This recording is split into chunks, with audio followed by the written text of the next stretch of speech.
আসসালামু আলাইকুম সবাইকে, ওয়েলকাম টু কুকিং রেভলিউশন।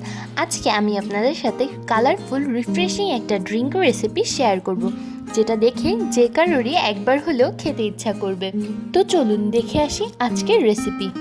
ড্রিঙ্কটি বানানোর জন্য নিয়ে নিচ্ছি ড্রাগন ফ্রুট, পুদিনা পাতা এবং লেবু।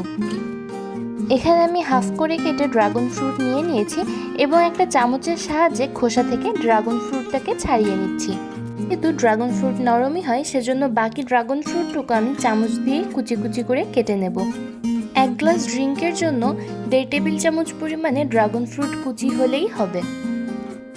এবার আমি পুদিনা পাতাগুলো ছাড়িয়ে নিচ্ছি। একদম ফ্রেশ পুদিনা পাতা হলে কিন্তু ড্রিঙ্কের টেস্টটাও বেস্ট আসবে। এবার আমি এখানে একটা গ্লাস নিয়ে নিয়েছি। গ্লাসটিতে 6 থেকে 7টি পুদিনা পাতা নিয়ে আঙ্গুলের সাহায্যে স্ম্যাশ করে আমি দিয়ে দিচ্ছি।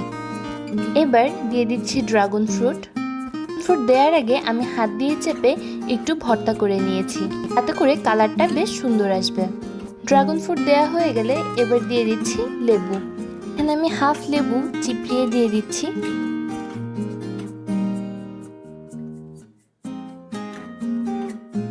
এবার পালা আপনাদের যে কোনো প্রকার পছন্দের কোমল পানীয়ের রং কিন্তু ওয়াটার বেসি হতে হবে, অন্য কোনো রং হলে কালারটা কিন্তু চেঞ্জ হয়ে যাবে।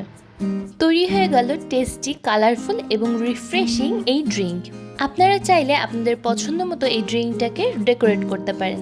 এখানে আমি কিছু পুদিনা পাতা এবং ড্রাগন ফ্রুট দিয়ে গ্লাসটাকে ডেকোরেট করে নিয়েছি। আজকে এই পর্যন্তই। ভিডিওটা ভালো লাগলে একটি লাইক দেবেন, আমার চ্যানেলটিকে সাবস্ক্রাইব করবেন। ভালো থাকবেন আপনারা সবাই। আল্লাহ হাফেজ।